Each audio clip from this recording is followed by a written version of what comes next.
Good afternoon. It's Sunday, the 16th of November. I'm Erin Viner, and this is IBA News broadcasting from Jerusalem. A 16-minute video purporting to show the beheading of American aid worker Peter Kassig was released by the Islamic State today. The masked executioner resembled a suspect known as Jihadi John in voice and appearance, claiming to have murdered Kassig while standing over a severed head. The 26-year-old victim is a former U.S. Army Ranger, and if authenticated, he would be the fifth Western hostage to be beheaded by the extremist Sunni jihadist group for what it says is retaliation for U.S.-led airstrikes targeting it in Syria and Iraq. The video differed from previous releases in that it did not include the purported murder nor images of the next declared victim. Kassig worked at medical facilities treating Syrians forced to flee their country in Lebanon and Turkey before making two separate trips into rebel-held areas of Syria. He was en route to Deir ez-Zor in eastern Syria October of last year to deliver food and medical supplies when he was taken captive. Meanwhile, there is speculation that this latest video may have been released to discredit reports that Jihadi John was wounded in a coalition airstrike against the Islamic State in Iraq. The British Foreign Office has been informed that he was among 40 others who were injured during the U.S.-led attack on a bunker in Al-Qaim last Saturday that also killed around 10 leaders attending a meeting of the Islamic State in Iraq and the Levant. The Islamist terrorist also goes by the nom de guerre of Jalman al-Britani, and British media sources are reporting that a nurse who treated some of the wounded at the ISIS stronghold in Raqqa, Syria, said that there was a man named Jalman on her list and referred to him as the one who slaughtered the journalists. The masked suspect is believed to have previously beheaded U.S. journalists James Foley and Stephen Sotloff, as well as British aid workers David Haynes and Alan Henning. He was officially identified by the FBI last September, although his real name has yet to be released to the public. British Prime Minister David Cameron has ordered his nation's intelligence services to track and apprehend him. Prime Minister Benjamin Netanyahu today gave his support to a contentious bill that would enshrine Israel as a Jewish state, though he said that revisions will need to be made. He also spoke of his trilateral summit with U.S. Secretary of State John Kerry and King Abdullah of Jordan. Here with more is IBA's diplomatic correspondent Eli Wogelenter.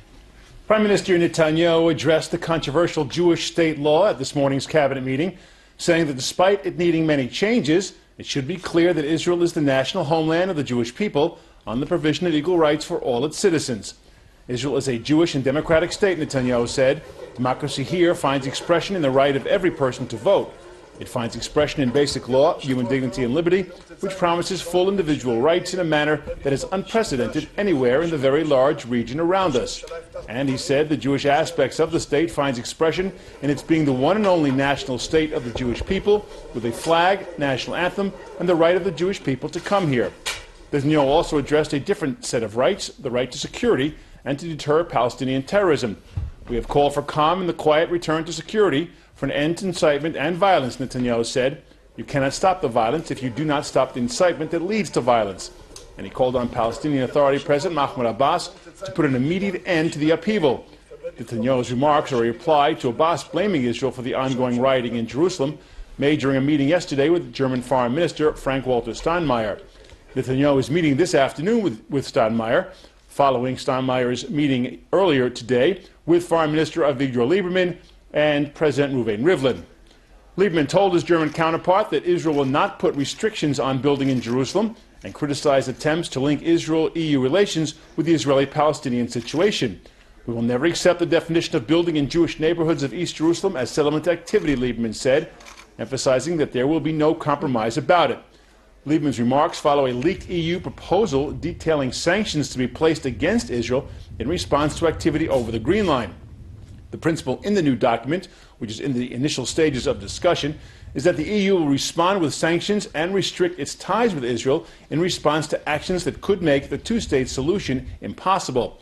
Steinmeier said today that a return to the negotiating table was the only way forward. It's now time to reassess the whole situation. I had the chance to talk to John Kerry the last days, and I hope that we will experience a new attempt, a new approach for the re-entering in a phase of negotiations. And as you said earlier, from my point of view, this is the only way out, and it is clear that unilateral decisions on both sides are an obstacle against success in negotiations. So therefore, let's hope that we are not missing the chance.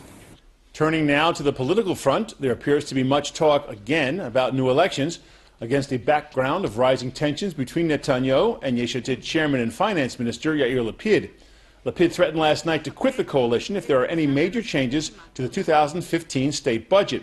The budget was passed on first reading in the Knesset last week, but disagreements between Likud and Yesh Atid are delaying discussions on it and the arrangements law, and is preventing the passing of Lapid's flagship 0% VAT bill on second and third readings.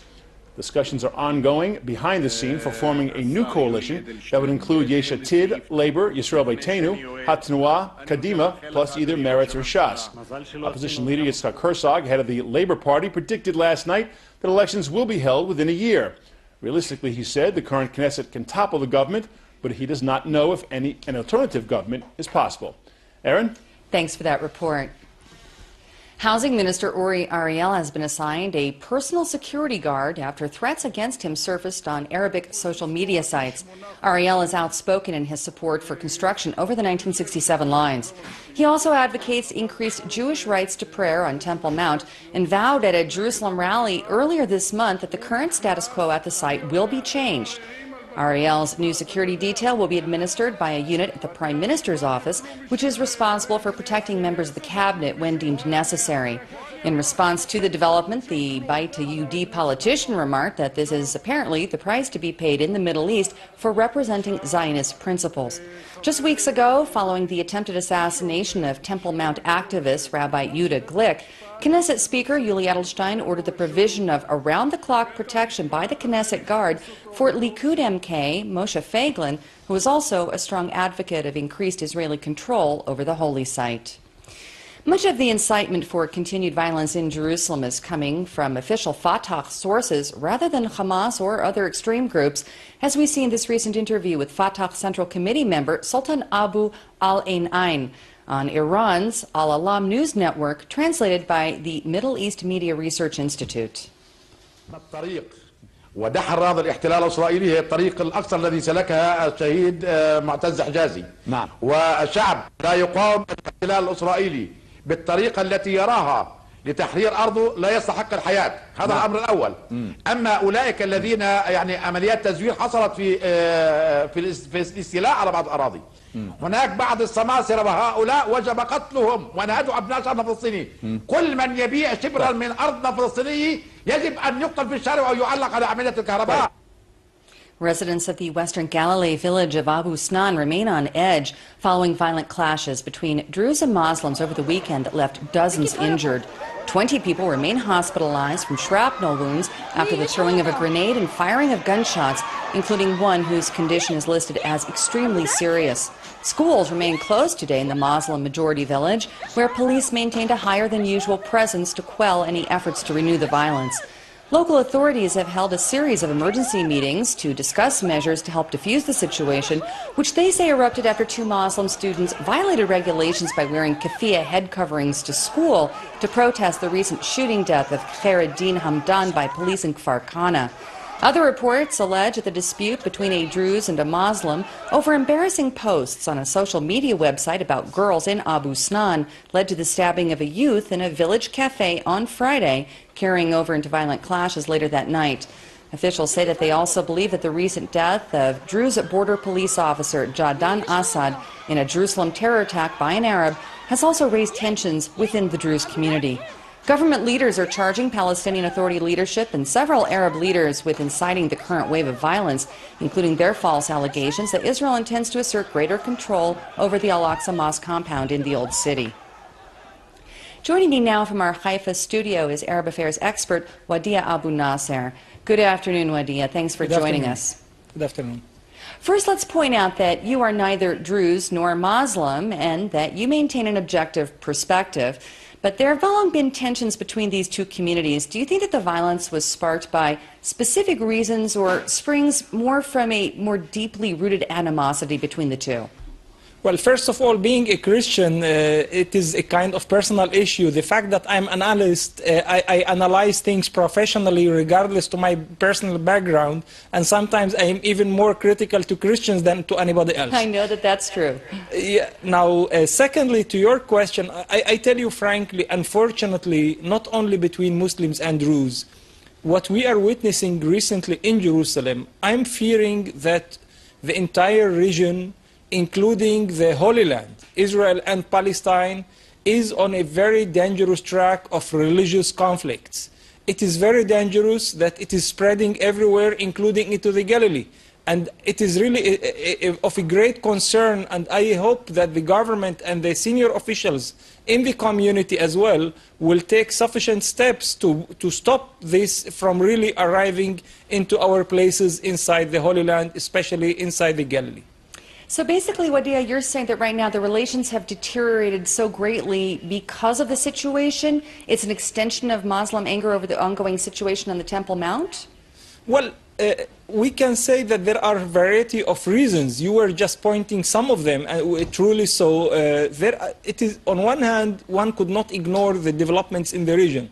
Secondly, one could not ignore the recent developments in Al-Aqsa compound, especially what is considered in Muslims' views to be a kind of provocation by the ongoing visits of radical Jews. Above all is the ongoing lack of horizon for any peace process, not only between the Israelis and the Palestinians, but even for any real improvement amongst the various components of the population within Israel. All these together, in my humble opinion, contributes to a kind of, to create a volcano, that it is enough to have something small to spark an explosion, as we witnessed in Abu Snan during the last weekend. Now, one thing you didn't mention is that members of the Druze community serve in the IDF and security services, whereas very few Israeli Arabs do. Do you think that this plays some sort of a role in creating frictions between the two sectors?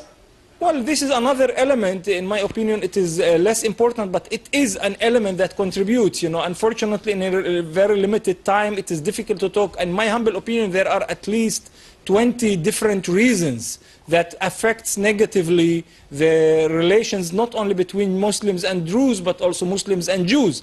But to sum up, no doubt that the fact that Druze serve in the Israeli security forces on one hand, which are considered to be a kind of oppressing forces, at least in the eyes of many Muslims worldwide, it contributes negatively to the tension, to increasing the tension between Muslims and Druze also inside Israel. It would seem as though the local leaders in Abu Snan are actively trying to restore public order. Do you think that they're likely to succeed? Yes. As far as I understood, I was in contact with several of those in the last few days, especially today. And my impression is that they are on the right track. Everybody, but really everybody, Muslims, Druze, and also Christians joined. And of course, the Jewish religious leaders, in addition to the Israeli authorities, everybody seems as if understanding that we should invest every possible effort to avoid any kind of ongoing conflict, especially inside the Israeli community, regardless to the religious background. Wadia Abu Nasser, as always, thank you very much for sharing your insight with us this afternoon. Good evening. Thank you. In other news, 8 former employees of Bank Leumi have been arrested on charges of attempted extortion. Investigators say that the primary suspect sent an email to managers from Thailand 2 weeks ago, threatening to either publicly release the details of some 2 million credit card holders that he illegally acquired before being fired a year ago, or sell the information to the highest bidder. He was returned to the country this morning and will be brought to the Rishon LeZion Magistrates Court today, while the other 7 suspects appeared before court last night when their remand was extended until Thursday. Bank Leumi officials have assured the public today that no harm was caused to any customers and that the matter is being treated with the utmost of severity. The Histadrut Labor Federation today threatened to declare a nationwide work dispute on Tuesday over the failure to raise the minimum wage. According to Histadrut Chairman Avi Nisenkorn, the union is also seeking to restrict the expansion of outsourcing jobs to manpower organizations that he says would deny workers' rights and benefits. Nisenkorn derided Finance Minister Lapid's proposal to raise the minimum wage by 200 shekels to a monthly total of 4,500, as completely inadequate and said that government ministers should try to survive on such a wage for even 30 days. The declaration of a labor dispute is the first part of the legal foundation necessary to call a general strike in 2 weeks' time. Well, during the final day of her cross-examination at the Jerusalem District Court in the retrial of the Talansky affair, Shula Zaken today faced questioning by the legal team of her former boss, convicted ex-Prime Minister Ehud Olmert, over alleged bribes that they claimed were payments for political errands beyond her regular duties. Zaken replied that she was aware she was doing something wrong and should have reported it, saying that if she lied, it was on Olmert's instructions. Zaken previously testified that Olmert's driver brought her money as a bribe to prevent her from coming forward during the first trial or in another case known as the Rishon Tours affair. The Talansky retrial began in September after Zaken turned over new evidence, including audio tapes, during her plea bargain agreement to receive a lighter prison term. The case led to Olmert's resignation as premier in 2008, although he was initially acquitted in July of 2012. Jewish groups in Europe are today calling for increased security for Jewish communities on the continent following the stabbing of a Belgian rabbi on his way to synagogue yesterday. The 31-year-old victim has been released from hospital after being treated for stab wounds to the throat. An investigation has been launched and has yet to be determined if the attack was carried out for anti-Semitic or criminal motivations. One suspect was arrested but released after being cleared of involvement in the stabbing. The incidents of anti-Semitic attacks are on the rise in Europe, most notably the shooting deaths of 4 people at the Brussels Jewish Museum last May when an alleged Islamist extremist armed with a rifle and a handgun opened fire at the site. The primary suspect in a deadly bombing that killed 4 people outside of a Paris synagogue 34 years ago has formally been charged with first-degree murder, attempted murder, and destruction of property with an incendiary device. Hassan Diab was extradited to Paris over the weekend after Canada's Supreme Court refused to consider his last-ditch appeal. The 60-year-old will be detained until the start of the proceedings against him in a trial that could last up to 2 years. French intelligence officials say that Diab was a member of the Popular Front for the Liberation of Palestine terror group when he carried out the anti-Semitic 1980 attack that also left over 40 wounded. The Lebanon-born suspect became a dual citizen of Canada in 1993 and was a lecturer in sociology at 2 Ottawa universities when he was arrested by Canadian police in 2008. He maintains his innocence of any involvement in the Paris attack. World leaders today wrapped up the G20 summit in Australia, where they agreed to boost flagging global growth and to tackle climate change. Ties between the West and Russia reached a new low, however, over the crisis in Ukraine, and Russian President Vladimir Putin made an early departure amid warnings that Moscow may be slapped with further sanctions and increased isolation by the international community. In other developments, U.S. President Barack Obama ruled out any diplomatic resolution to the civil war in Syria that would leave President Bashar al-Assad in power. He also warned Damascus against taking any military action against U.S. warplanes currently conducting operations against the Islamic State forces on Syrian soil. We have communicated to the Syrian regime that when we operate going after ISIL in their airspace, that they would be well advised not to take us on. But beyond that, there's no expectation that we are going to, in some ways, enter an alliance with Assad. He is not credible in that country. And the Don't Know Much About History Award goes to Turkish President Recep Tayyip Erdogan. In a televised speech during an Istanbul summit of Muslim leaders from Latin America, the Turkish leader claimed that the Americas were discovered by Muslims nearly 3 centuries before the arrival of Christopher Columbus. According to Erdogan, Muslim sailors arrived in the Americas in 1178, citing Columbus' mention in his journal of a mosque on the Cuban coast as proof, going on to offer that his nation would rebuild the house of worship on the supposed site. Even though many scholars have long claimed that other Europeans, such as Norse explorer Leif Erikson, sailed to the Americas before Columbus, Erdogan's claims have long been debunked by scholars who say that Columbus merely described the Cuban mountains as lofty and beautiful and commented that one hill resembled a graceful mosque. Historians also say that no evidence of a pre-Columbus Islamic presence in the Americas has ever been found. Turning now to sports, and anticipation is at fever pitch ahead of tonight's crucial Euro 2016 qualifying match between Israel's national soccer team and Bosnia. Host Israel has won both of its first games in the group, and expectations are high that this could be the first time since the 1970 World Cup that the team could advance past the qualifying round of a major tournament. Fans who need to pick up their tickets at the box office are advised to arrive 3 hours ahead of time to avoid congestion at the sold-out 30,000-seat Sami Ofer Stadium. The Israel-Bosnia game kicks off tonight and can be seen live on Israel Television, Channel 1 at 9:45 following pregame coverage. Taking a look at local finance, and with no currency trading on Sundays, the shekel remains the same, while share prices on the Tel Aviv Stock Exchange were mixed this first day of the trading week. Here's a look at the afternoon numbers.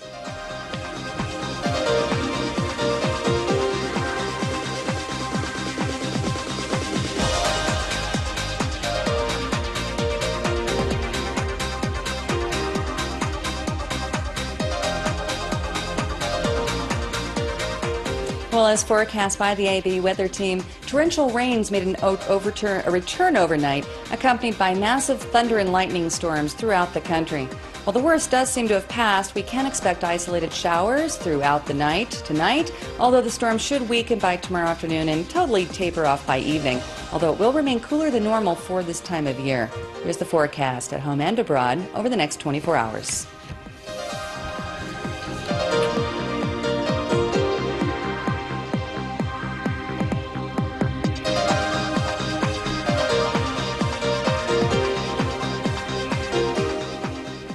Thank you for being with us this afternoon. I'll be back tomorrow to bring you the latest news from Israel.